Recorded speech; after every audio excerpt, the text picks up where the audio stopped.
വിഴിഞ്ഞം തുറമുഖ പദ്ധതിക്ക് നാളെ കരാർ ഒപ്പുവെക്കും. മുഖ്യമന്ത്രി ഉമ്മൻചാണ്ടിയും അദാനി ഗ്രൂപ്പ് ചെയർമാൻ ഗൗതം അദാനിയുമാണ് കരാറിൽ ഒപ്പുവെക്കുക.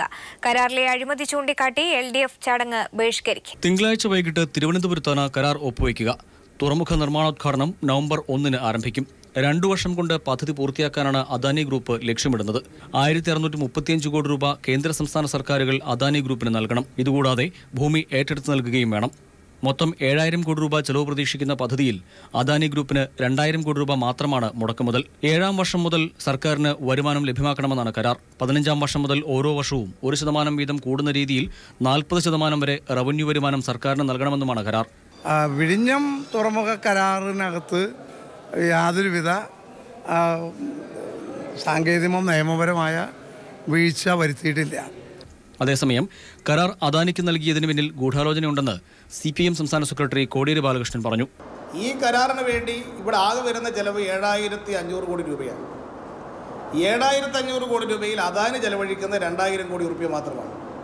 ബാക്കി 5000 കോടി രൂപയോടും പൊതുസ്വത്താണ്. പൊതുസ്വത്ത് സ്വകാര്യ മേഖലയുടെ വികസനത്തിന് വേണ്ടി വിട്ടുകൊടുക്കുകയാണ്.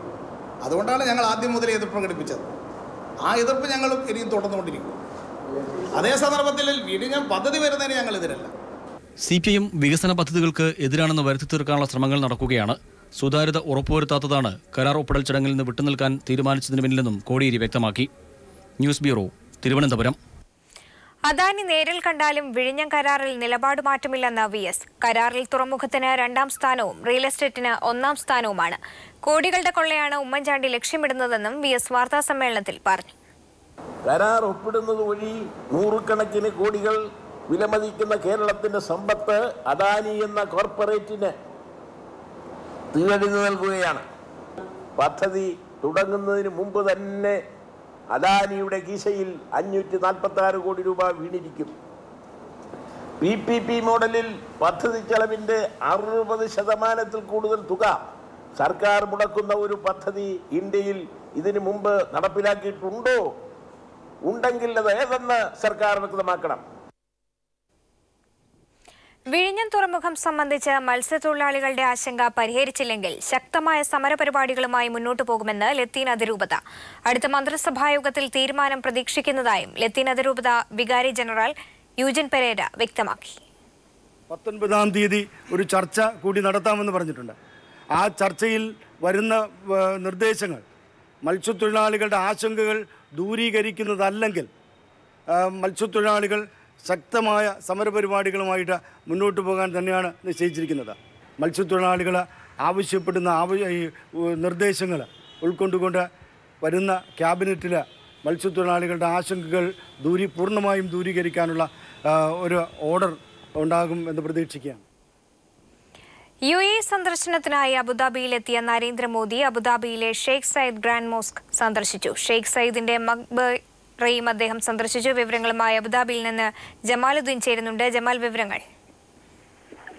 അബുദാബി പ്രസിഡൻഷ്യൽ എയർപോർട്ടിൽ ഇന്ന് ഊഷ്മളമായ സ്വീകരണമാണ് പ്രധാനമന്ത്രി നരേന്ദ്രമോദിക്ക് ലഭിച്ചത്.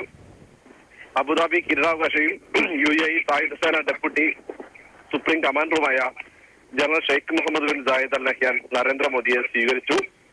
ഷെയ്ഖ് മുഹമ്മദിന്റെ 5 സഹോദരന്മാരും നരേന്ദ്രമോദിയെ സ്വീകരിക്കാൻ എത്തിയിരുന്നു.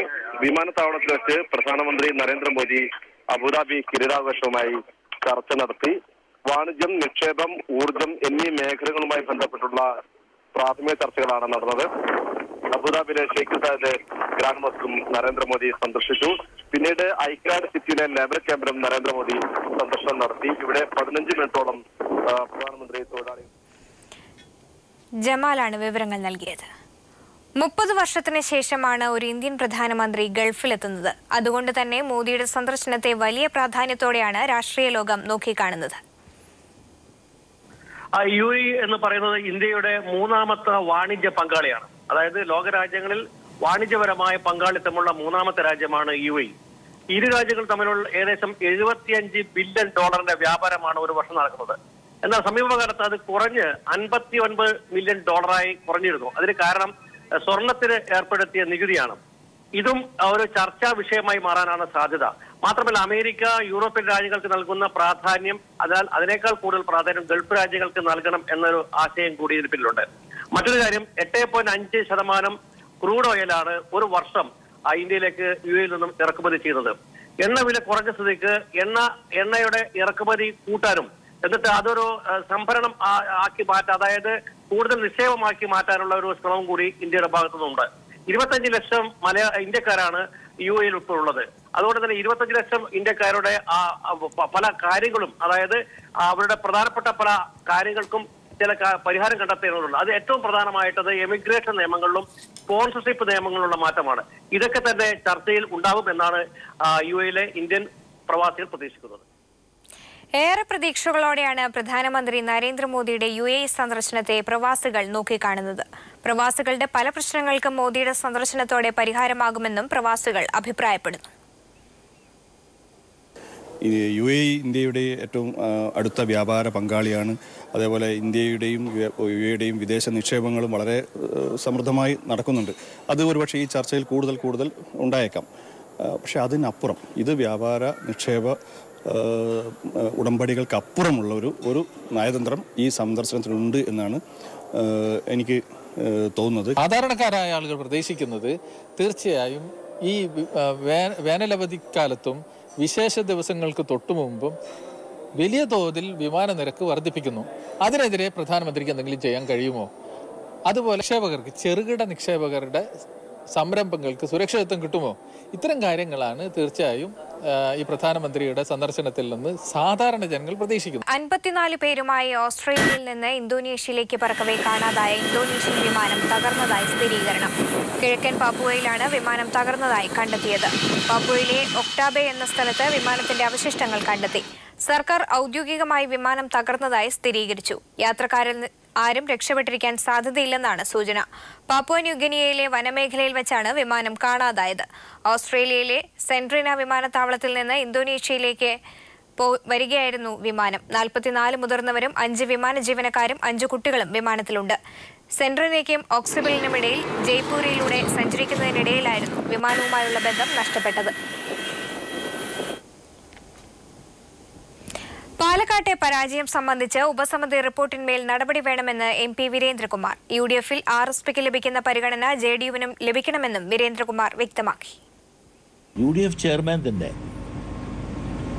നൽകിയ ഉറപ്പിന്റെ അടിസ്ഥാനത്തിൽ ഞങ്ങൾ ന്യായമായും പ്രതീക്ഷിക്കുന്നത് UDF നിയോഗിച്ച കമ്മിറ്റി നൽകിയ റിപ്പോർട്ടിന് മുകളിൽ ഗൗരവമായി പരിഗണിക്കുമെന്നാണ്. ആ റിപ്പോർട്ട് നൽകിയിട്ടും ഇതുവരെയായി അതേക്കുറിച്ച് യാതൊരു നടപടിയും സ്വീകരിച്ച് കണ്ടില്ല.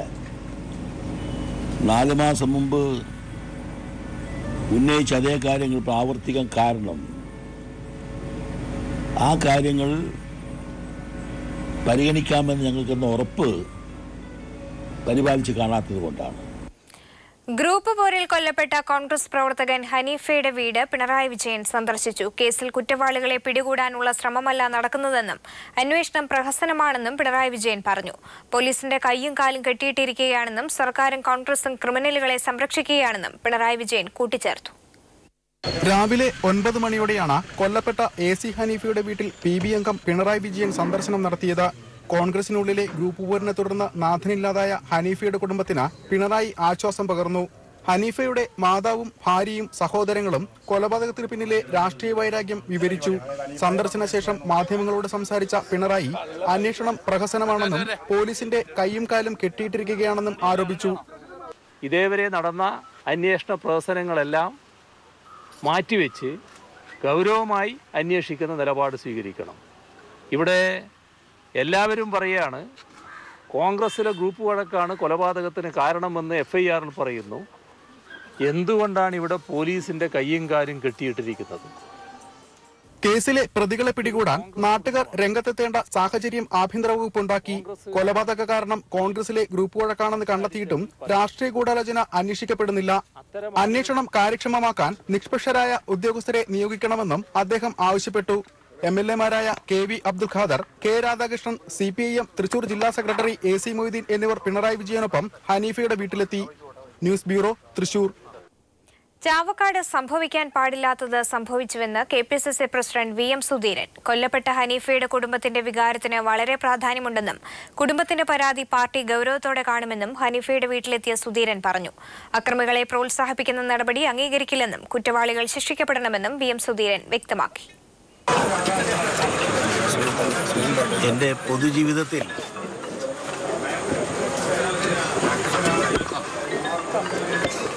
വാക്കുകൾ കിട്ടാൻ ഏറ്റവുമധികം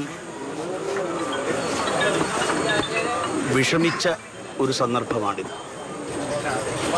ഒരിക്കലും സംഭവിക്കാൻ പാടില്ലാത്ത ഒരു കാര്യമാണ് ഇവിടെ സംഭവിച്ചിട്ടുള്ളത്. ആ കുടുംബത്തോടുള്ള പൂർണ്ണമായ ഉത്തരവാദിത്തം നിറവേറ്റാൻ അങ്ങേയറ്റം പാർട്ടി ശ്രമിക്കും. ഇനി ഇതുപോലൊരു സംഭവം ഒരിക്കലും ഉണ്ടാകരുത്. കേന്ദ്രഭരണം ഉപയോഗിച്ച് സംസ്ഥാനത്ത് മതപരമായ ചേരിതിരിവ് സൃഷ്ടിക്കാൻ ശ്രമമെന്ന് കോടിയേരി ബാലകൃഷ്ണൻ. ഇതിനായി സാമുദായിക സംഘടനകളെ ഉപയോഗപ്പെടുത്തുന്നു. വാർഡ് വിഭജനം UDF താൽപര്യത്തിനനുസരിച്ചെന്നും വിമർശനം. ബാർ കേസിൽ ഉമ്മൻചാണ്ടിയും ബാർ ഉടമകളും ഒത്തുകളിക്കുന്നുവെന്നും കോടിയേരി പറഞ്ഞു. CPIM സംസ്ഥാന കമ്മിറ്റി യോഗ തീരുമാനങ്ങൾ വിശദീകരിക്കുകയായിരുന്നു കോടിയേരി. തദ്ദേശ ഭരണ സ്ഥാപനങ്ങളിൽ അഡ്മിനിസ്ട്രേറ്റീവ് ഭരണം ഏർപ്പെടുത്തി തെരഞ്ഞെടുപ്പ് അട്ടിമറിക്കാനാണ് സർക്കാർ ശ്രമിക്കുന്നതെന്ന് CPIM സംസ്ഥാന സെക്രട്ടറി കോടിയേരി ബാലകൃഷ്ണൻ പറഞ്ഞു. UDF സർക്കാർ അധികാര വികേന്ദ്രീകരണം അട്ടിമറിക്കുകയാണ്. തദ്ദേശ തെരഞ്ഞെടുപ്പിൽ പഞ്ചായത്തുകളുടെ വികസനം സംബന്ധിച്ച് ജനകീയ അഭിപ്രായം സ്വീകരിച്ച് LDF ബദൽ കാഴ്ചപ്പാട് മുന്നോട്ട് വയ്ക്കുമെന്നും കോടിയേരി ബാലകൃഷ്ണൻ പറഞ്ഞു. നവംബർ 1 പുതിയ ഭരണസമിതി അധികാരത്തിൽ വരുന്നില്ലെങ്കിൽ ഇലക്ഷൻ നടക്കാൻ പോകുന്നത് ഈ അഡ്മിനിസ്ട്രേറ്ററുടെ കീഴിലായിരിക്കും. അപ്പോൾ പഞ്ചായത്തിൻ്റെയും തദ്ദേശ ഭരണത്തിൻ്റെയും അധികാരം കൈയാളുന്ന അഡ്മിനിസ്ട്രേറ്റർ ഉദ്ദേശിക്കുന്ന വിധത്തിൽ വാർഡുകൾ വിഭജിച്ച് UDFിൻ്റെ താല്പര്യത്തിനനുസരിച്ച് വാർഡുകൾ വിഭജിച്ച് കൃത്രിമമായ മാർഗങ്ങളിൽ കൂടി ഭൂരിപക്ഷം നേടാനുള്ള ശ്രമമാണ് ഗവൺമെൻറ് നടത്തുന്നത്. കേന്ദ്രഭരണം ഉപയോഗപ്പെടുത്തി BJP കേരളത്തിൽ വർഗീയ ചേരിതിരിവിന് ശ്രമിക്കുകയാണ്. ഇതിനായി ചില സമുദായ നേതാക്കളെയും കൂട്ടുപിടിക്കുന്നു. ബാർ കേസിൽ അറ്റോർണി ജനറൽ വീണ്ടും ഹാജരായത് മുഖ്യമന്ത്രിയും ബാർ ഉടമകളും തമ്മിലുള്ള ഒത്തുകളിക്ക് തെളിവാണ്. വിഴിഞ്ഞം പദ്ധതിയുമായി ബന്ധപ്പെട്ട് മത്സ്യത്തൊഴിലാളികളുടെ ആശങ്ക പരിഹരിക്കണം. മത്സ്യത്തൊഴിലാളികൾക്കായി പ്രത്യേക പാക്കേജ് നടപ്പാക്കണമെന്നും അദ്ദേഹം ആവശ്യപ്പെട്ടു. വിഴിഞ്ഞം പദ്ധതി അദാനി ഗ്രൂപ്പിന് നൽകിയതിന് പിന്നിൽ വൻ അഴിമതിയാണെന്നും കോടിയേരി പറഞ്ഞു. അരുവിക്കര തെരഞ്ഞെടുപ്പിൽ BJPക്കെതിരായ പ്രചാരണം കേന്ദ്രീകരിക്കുന്നതിൽ വീഴ്ച സംഭവിച്ചു. UDF സർക്കാരിനെതിരായ ജനവികാരം ഓട്ടാക്കി മാറ്റാൻ LDFന് കഴിഞ്ഞില്ല. ഇക്കാര്യം പാർട്ടി പരിശോധിക്കുമെന്നും സംസ്ഥാന സെക്രട്ടറി വ്യക്തമാക്കി. News bureau, Thiruvananthapuram.